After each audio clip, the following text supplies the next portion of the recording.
everyone, welcome back to सबका Gurukul.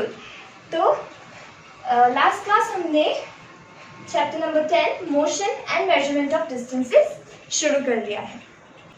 Last class हमने discuss किया था कि पहले मेजरमेंट कैसे किया जाता था एंड देन जब स्टैंडर्ड यूनिट्स आए तो मेजरमेंट कैसे हुआ। तो हमने मेजरमेंट का मीनिंग भी पढ़ लिया था कि it is a comparison of two units where one is the fixed quantity which is known as the standard unit and the other is the variable। तो मतलब हमने एग्जाम्पल लिया था 35 kg, मतलब आपके वेट का लिया था। ये kg हो गया फिक्स क्वांटिटी एंड ये हो गया 35 हो गया हमारा वेरिएबल, ये फिक्स नहीं होता है, ठीक है। और ये kg हो गया स्टैंडर्ड यूनिट।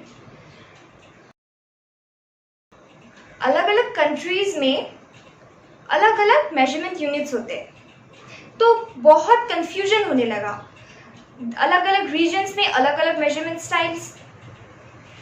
तो साइंटिस्ट्स एक कंक्लूजन में आए कि there should be fixed measurement units, मतलब हर एक इंसान का मेजरमेंट सेम ही आना चाहिए। अगर मैं ये लाइन मेजर करती हूँ और मुझे ये 15 सेंटीमीटर मिलता है तो आपको भी ये 15 सेंटीमीटर ही मिलेगा। The common system accepted all over the world is the SI system. SI is the abbreviation of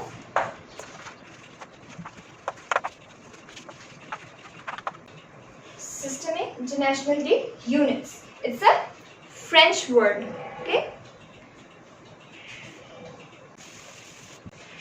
So under this system, the SI unit for length is meter, for mass is kilogram, and for time is second. Let's talk about multiples and submultiples.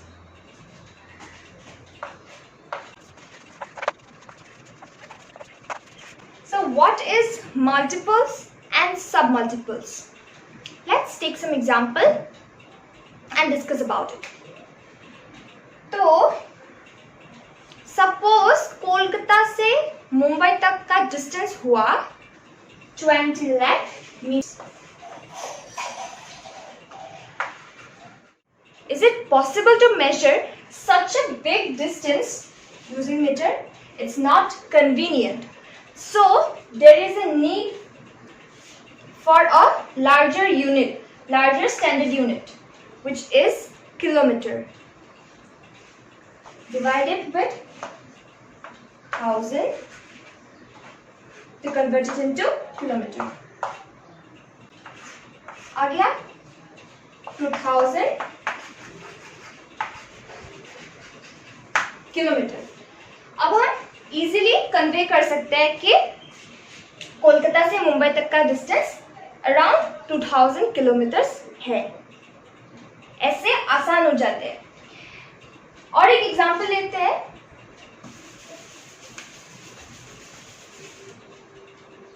Suppose आपको एक coin दिया गया है, coin का height चाहिए, तो coin का हमें हाइट दिया गया है 0.0015 मीटर। तो ये मीटर कॉइन का हाइट मेजर करने के लिए बहुत बड़ा यूनिट हो जाता है, तो हमें मीटर से छोटा यूनिट चाहिए, तो हम इसे मिलीमीटर में कन्वर्ट कर लेंगे। 0.0015 इंटू 1000, तब हमारा आंसर आएगा 1.5 मिलीमीटर। ऐसे हमारा मेजरमेंट इजी हो जाता है। कॉइन का हाइट तो बहुत छोटा होता है, तो ये हम मीटर में नहीं मेजर कर सकते, हम ये मिलीमीटर में मेजर करेंगे। और ठीक वैसे ही कोलकाता से मुंबई का डिस्टेंस हमने मीटर में मेजर नहीं किया था, क्योंकि मीटर बहुत छोटा यूनिट हो जाता है इतना बड़ा डिस्टेंस मेजर करने के लिए, तो हमने वहाँ पर किलोमीटर का इस्तेमाल किया था। ओके अच्छा, चलिए आप बताइए कि क्या हमारा मेजरमेंट बिल्कुल एक्यूरेट होना ज़रूरी है? क्या थोड़ा इधर उधर से कुछ फ़र्क पड़ेगा? ज़रूर पड़ेगा। सपोज एक टेलर को कपड़ा मेजर करना है, उन्होंने मेजरिंग स्केल या फिर टेप ले लिया है, तो उनको कपड़ा लेना था 1 मीटर का, लेकिन उन्होंने ले लिया 1.5 मीटर का। अब जब वो कपड़ा बनाएंगे तो क्या होगा, कपड़े का साइज बड़ा हो जाएगा, मतलब थोड़ा इधर उधर होने से भी फर्क पड़ेगा। मतलब हमारा मेजरमेंट बिल्कुल एक्यूरेट होना चाहिए। और एक एग्जांपल लीजिए, सपोज आपको एक एक्सपेरिमेंट करना है। 10 ml वाटर में आपको 5 ग्राम शुगर डालना है, ठीक है। आपने 5 के जगह पर 5.2 ग्राम शुगर डाल दिया है। क्या आपका एक्सपेरिमेंट सक्सेसफुल होगा? नहीं होगा, क्योंकि आपने गलत मेजरमेंट लिया है, आपने एक्यूरेट मेजरमेंट नहीं किया है। आपको शुगर 5 ग्राम लेना था, आपने 5.2 ग्राम लिया है। हमारे पास अलग अलग इंस्ट्रूमेंट होते हैं अलग अलग चीज़ नापने के लिए या मेजर करने के लिए, जैसे कि मेजरिंग स्केल होता है, फिर वेइंग स्केल जो वेइंग मशीन में होता है। अच्छा, आप बताइए कि अगर आपको अपना वेस्ट का साइज मेजर करना हो तो क्या आप एक मेजरिंग स्केल से मेजर कर सकते हो? नहीं, आप वो मेजरिंग टेप से मेजर करोगे। सिमिलरली अगर आपको एक ट्री का सर्कमफेरेंस मेजर करना हो तो आप मेजरिंग टेप से मेजर कर पाओगे। Okay, now let's talk about precautions of correct measurement. Correct measurement के लिए हमें कई प्रिकॉशंस दिए गए हैं। Number 1 is measure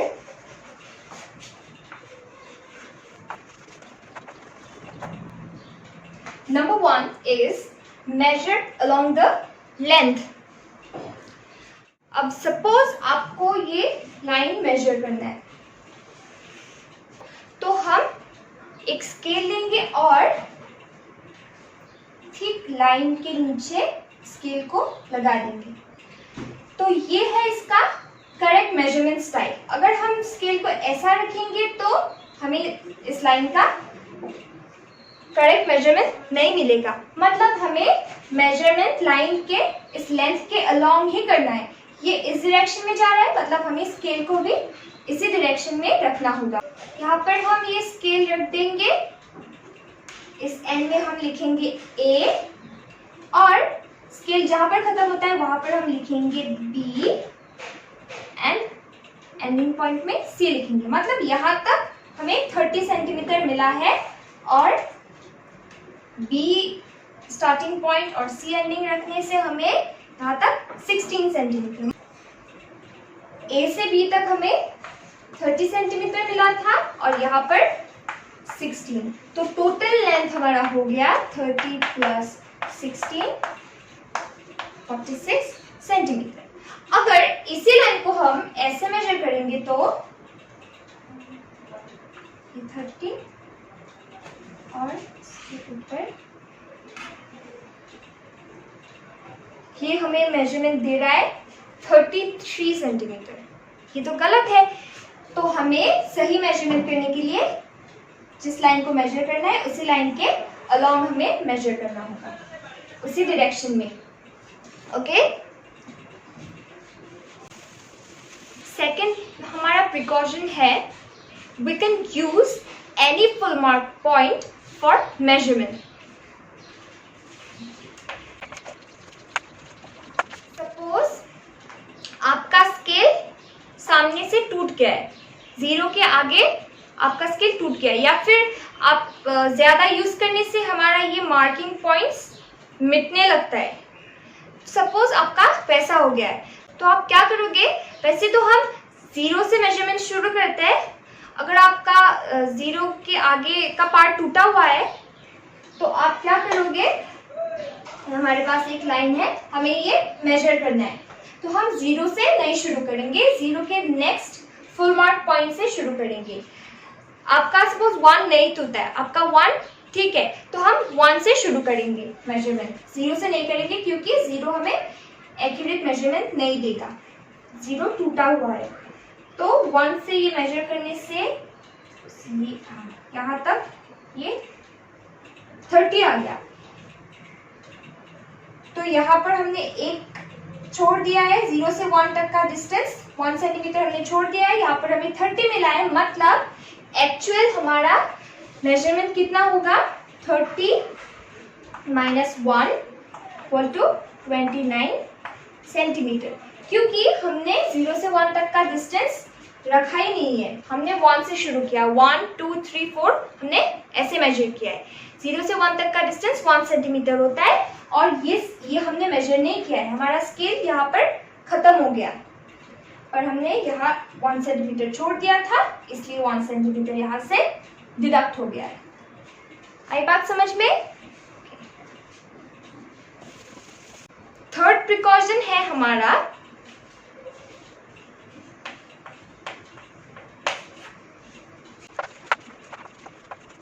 position of I. Suppose ये हमारा एक स्केल है, हमारा ये एक लाइन दिया गया है और इस लाइन को हमें मेजर करना है। अगर हम इस पोजीशन से मेजर करेंगे तो हमें दिखेगा कि ये पॉइंट 5.9 है। इस साइड से अगर हम मेजर करेंगे तो ये दिखेगा कि ये 6.1 या फिर 6.2 वैसा है। अगर हम वर्टिकली ऊपर से देखेंगे, ठीक पॉइंट के ऊपर से अगर हम देखेंगे इस पोजीशन से, तो हमें तभी करेक्ट मेजरमेंट पता चलेगा। मतलब कंक्लूजन क्या होता है कि जहां पर पॉइंट है वहां से हमें स्केल को वर्टिकली देखना होगा, डायरेक्ट सीधा देखना होगा। इस साइड या इस साइड से देखने से हमारा मेजरमेंट गलत आएगा, तो हमें वर्टिकली देखने से ये 6 सेंटीमीटर है पता चल जाएगा। ओके, इन सब डिस्कशन से हम एक ही कंक्लूजन में आए, जो हम एक्टिविटी 3 के थ्रू डिस्कस करेंगे। आप लोगों के एक्टिविटी 3 में क्या दिया गया है कि सपोज मैंने अपना हाइट मेजर किया है, मेरा हाइट यहाँ तक पहुंचा, तो मुझे ये मेरा हाइट मेजर करना है। अगर मैं फ्लोर से लेकर मेरे हाइट तक हाथ से मेजर करूं, मतलब हैंडस्पन से, तो हम पहले कॉलम ए बी बना लेंगे। ये होगा हैंडस्पन के लिए और ये मेजरिंग स्केल या टेप के लिए। ओके, तो मैंने जब हैंडस्पन करके देखा तो मुझे मेरा हाइट 13 हैंडस्पन मिला, और जब स्केल से मेजर किया तो मुझे ये 1.6 मीटर मिला। सेम हाइट को, मेरे हाइट को अगर मैं किसी एक फ्रेंड को बोलूं कि मेरा हाइट मेजर कर दो, यहाँ पर मैंने मार्क करके रखा है, तो जब वो हाथ से मेजर करेगी तो उसको मिलेगा शायद 11, लेकिन जब वो स्केल से मेजर करेगी तो ये 1.6 मीटर ही निकलेगा। इससे हमें क्या कंक्लूजन मिलता है कि ट्रेडिशनल वे जो था मेजरमेंट का, हैंडस्पन या फिर फुटस्टेप से जो मेजर करते थे, हमने लास्ट क्लास में डिस्कस किया था, स्ट्रिंग से भी मेजरमेंट किया जाता है, तो हमारा ये मेजरमेंट ट्रेडिशनल वे में गलत निकला, क्योंकि मेरा तो आया 13 लेकिन मेरे दोस्त का आया 11। मॉडर्न टेक्निक में 1.6 और 1.6 हमारा सेम निकला। यहाँ से हमें क्या कंक्लूजन मिलता है कि modern ways of measurement are correct, है ना। अभी जो डिस्कस किया वो तो स्ट्रेट मेजरमेंट्स था, जैसे measurement of this line segment और यू से मेजरमेंट ऑफ हाइट, ये तो हम स्केल या फिर मेजरिंग टेप से कर सकते हैं। अब हम डिस्कस करेंगे कि हमें कर्व लाइन को कैसे मेजर करना है। सपोज हमें इस कर्व लाइन को मेजर करना है, ये तो हम स्केल से नहीं मेजर कर सकते क्योंकि ये स्केल स्ट्रेट होता है और ये कर्व शेप का है ना। तो इसके लिए हम रोप, पतला रोप या फिर स्ट्रिंग या आप थ्रेड ले सकते हैं। तो मैंने यहाँ पर जूट का पतला रोप लिया है। हम स्टार्टिंग पॉइंट में एक नॉट बांध लेंगे और हम इसे पॉइंट ए में रख देंगे। एक हाथ से हम पॉइंट ए में पकड़ेंगे और दूसरा हम लाइन के अलोंग रोप को मैच करेंगे, फिर पॉइंट बी तक रखेंगे। ये हो गया, पॉइंट बी तक हमारा रोप इतने तक आया, तो यहाँ पर हम छोड़ देंगे। फिर हम इस फिंगर से इसे इनिशियल पॉइंट करके सी को एंडिंग पॉइंट बना लेंगे और कर्व के अलोंग जूट रोप को रखेंगे। तो यहाँ तक हमारा एंडिंग पॉइंट हो गया। इस उंगली से हमने हमारा एंडिंग पॉइंट यानी कि सी में रख दिया है। तो इस पॉइंट को पकड़ते हुए ये हमारा एक्स्ट्रा पार्ट बच गया, इसे हमें मेजरमेंट में ज़रूरत नहीं हुई। अब हम स्केल में इसे मेजर करेंगे। जहाँ पर हमने नॉट बांधा है वो हम इनिशियल पॉइंट करके लेंगे और पूरे स्केल को कवर कर लेंगे। ये हमारा हो गया है, मतलब पूरे स्केल तक हमारा एंडिंग पॉइंट नहीं आया, मतलब ये 30 सेंटीमीटर से ये कर्व ज़्यादा बड़ा है, तो यहाँ तक हम छोड़ देंगे। अब जो हमारा 30 सेंटीमीटर में जो पॉइंट आया उस पॉइंट को हम इनिशियल पॉइंट बना लेंगे और हम यहाँ पर लाएंगे और कंटिन्यूएशन हम इससे करेंगे। यहाँ तक हमारा पूरा रोप है। तो ये हमारा हो गया, ये 11 सेंटीमीटर तक आया, मतलब पहले हमें 30 मिला और सेकंड पार्ट में हमें मिला 11, मतलब ये हो गया 41 सेंटीमीटर का कर्व। ये कर्व दिखता जरूर छोटा है, लेकिन इन कर्व्स को अगर हम एक रोप से मेजर करें और उसी रोप को अगर हम स्केल में ऐसे मेजर करें तो ये पूरा 41 सेंटीमीटर का हुआ है।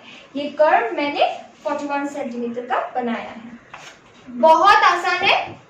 आई होप आप लोगों को समझ आ गया है। समझ ना भी आया हो तो आप पूछ तो सकते ही है मुझे। इधर कमेंट सेक्शन में आप अपना क्वेरी डाल सकते हैं या फिर मैं ईमेल आईडी डाल दूंगी डिस्क्रिप्शन बॉक्स में, वहां पर आप अपना क्वेरी डाल दीजिए। ओके,